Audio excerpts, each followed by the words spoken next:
আসসালামু আলাইকুম। নতুন একটা রেসিপিতে সবাইকে স্বাগতম। আশা করি সবাই ভালো আছেন। আমিও ভালো আছি। ইরাজ মম চ্যানেলের পক্ষ থেকে আপনাদের জন্য আজকে খুব মজার একটা রেসিপি তৈরি করে দেখাবো। সেটা হচ্ছে ফুলকপির রোস্ট, যা পোলাও এবং পরোটা, ভাত সব কিছুর সাথে খেতে অনেক বেশি ভালো লাগে। আমি এখানে বড় সাইজের একটা ফুলকপি নিয়ে নিয়েছি। আর টুকরোগুলো কীভাবে করছি সেটা আপনারা দেখে বুঝে নেন। একটু বড় বড় সাইজ করে টুকরোগুলো করে নিতে হবে।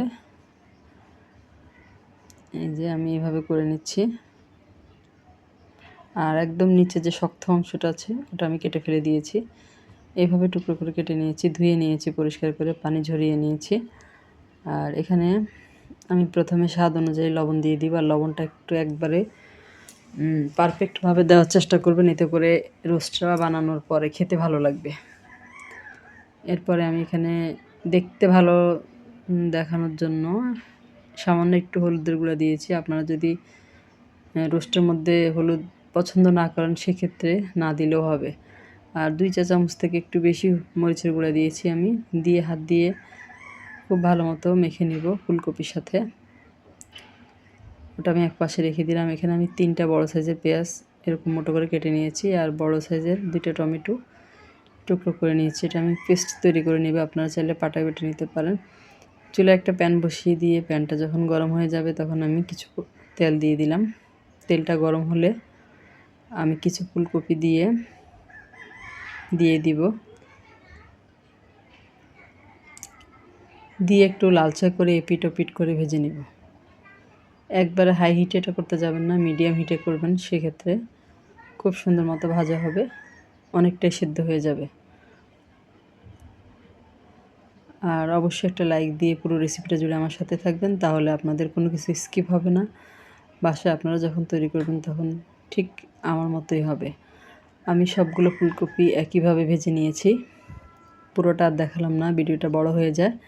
চুলায় আরেকটা প্যান বসিয়ে দিয়ে প্যানটা গরম হয়ে গেলে এখানে আমি প্রায় 6 টেবিল চামচের মতো সয়াবিন তেল দিয়ে দিয়েছি। আর তেলটা একটু বেশি দিতে হবে। যে কোনো রোস্টের মধ্যে কিন্তু তেলের পরিমাণটা একটু বেশি দিতে হয়, সেক্ষেত্রে খেতে ভালো লাগবে এবং দেখতেও ভালো লাগবে।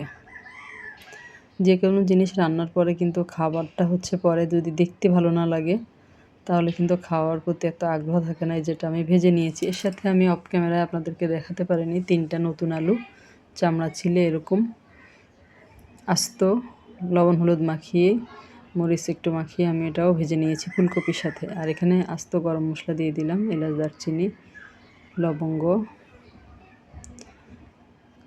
এরপরে আমি এখানে পেঁয়াজটা আমি ব্রাউন করে ভেজে নিয়েছি। এরপরে আমি যেই পেঁয়াজ এবং টমেটোর পেস্ট তৈরি করে রেখেছিলাম ওটা দিয়ে দিলাম। দিয়ে এটা আমি একটু ভেজে নেব। একটু বলতে একটু সময় নিয়ে ভাজতে হবে এই জিনিসটা, পেঁয়াজ এবং টমেটোটা। এতে করে এর কাঁচা গন্ধটা চলে যাবে আর খেতে ভালো লাগবে অনেক বেশি। আমি রোস্টটা একটু ঝাল ঝাল করব। ঝাল ঝাল বলতে একবার বেশি ঝাল না, একটু ঝাল হবে আর কি। আমি এখানে 2 চা চামচ পরিমাণ মরিচের গুঁড়ো দিয়েছি, মিশিয়ে নিয়েছি। এ পর্যায়ে আমি দিয়ে দিব রাঁধুনি যে রোস্ট মশলাটা পাওয়া যায় ওইখান থেকে আমি 3 টেবিল চামচের মতো এখানে দিয়েছি। খুব সুন্দর মতো মিশিয়ে নিব। আর খুব কম সময়ে রোস্ট মশলা দিয়ে কিন্তু খুব মজার একটা রোস্ট, ফুলকপির রোস্ট রান্না করে নিতে পারবেন। আর খেয়ে কিন্তু সবাই আপনার প্রশংসা করবে। আর মিশিয়ে নিয়ে এই পর্যায়ে আমি দিয়ে দিলাম 2 চা চামচ পরিমাণ আদা এবং রসুন বাটা। মিশিয়ে আর একটু ভাজা ভাজা করে নেব। আর এই পর্যায়ে দিয়ে দিব টক দই।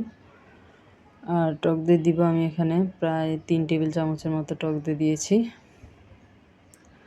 টক দইটা দিয়ে খুব ভালো মতো মিশিয়ে নিয়েছি। এ পর্যায়ে দিয়ে দিলাম স্বাদ অনুযায়ী লবণ। যেহেতু আমি ফুলকপির মধ্যে লবণ দিয়ে ফুলকপি ভেজে নিয়েছি, সেক্ষেত্রে লবণের পরিমাণটা এখানে আমি মশলার অনুপাতে দিয়েছি। পরবর্তীতে রান্নার শেষে চেক করে দেখব ঠিক হয়েছে কিনা। মশলাটা খুব ভালো মতো কষানো হয়ে গিয়েছে, তেলটা ছেড়ে এসেছে। এই পর্যায়ে আমি আগে থেকে ভেজে রাখা 3টা আলু এবং ফুলকপি পুরোটাই দিয়ে দিলাম। দিয়ে উল্টে পাল্টে মিশিয়ে নিব মশলার সাথে ফুলকপিগুলোকে। আর এটা দেখতে এখনই অনেক সুন্দর লাগছে, আপনারা দেখেই বুঝতে পারছেন। খুব সুন্দর মতো মিশিয়ে নিয়েছি। আর এই পর্যায়ে আমি ঢাকনা দিয়ে ঢেকে এটা মিডিয়াম লো আছে 3 থেকে 4 মিনিটের মতো কষিয়ে নিব। কষানো হয়ে গিয়েছে। এই পর্যায়ে আমি ঢাকনাটা তুলে এখানে গরম পানি অ্যাড করে দিব।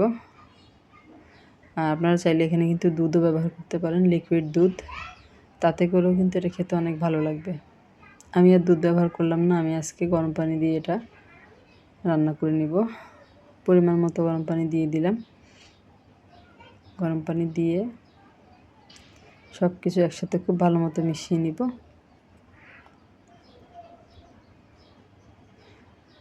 আর যারা আমার চ্যানেলে নতুন আজকে প্রথম ভিডিও দেখছেন, যদি রেসিপিটা আপনাদের ভালো লাগে তাহলে আমার চ্যানেলটাকে সাবস্ক্রাইব করে পাশে থাকা বেল আইকনটা প্রেস করে দিবেন। আমি এটা ঢাকনা দিয়ে প্রায় 6 মিনিটের মতো রান্না করে নিয়েছি। 6 মিনিট পরে ঢাকনাটা তুলে এখানে আমি 2 চা চামচের মতো চিনি অ্যাড করে দিলাম। তারপরে 4-5টা কাঁচামরিচ দিয়ে দিয়েছি। চাইলে এখানে ঘিও দেওয়া যাবে। 2 অথবা 3 টেবিল চামচের মতো বা 2 চা চামচের মতো ঘি ব্যবহার করতে পারবেন। আমি আর ঘি ব্যবহার করলাম না। সব মিশিয়ে নিয়েছি। আর ফুলকপিগুলো কিন্তু খুব সুন্দর আস্তে আস্তে রয়েছে। এটা দেখতে যেমন ভাল লাগছে, খেতেও অনেক মজা হয়েছিল।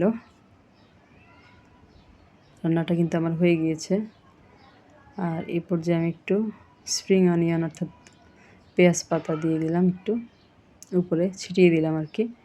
এটা আমি পোলাওর সাথে সার্ভ করব, আপনাদেরকে দেখিয়ে দিচ্ছি। এই যে অনেক মজা হয়েছিল এটা পোলাওর সাথে খেতে। অবশ্যই বাসায় একবার ট্রাই করবেন। রেসিপিটা আপনাদের কাছে কেমন লাগলো কমেন্ট করে জানাবেন।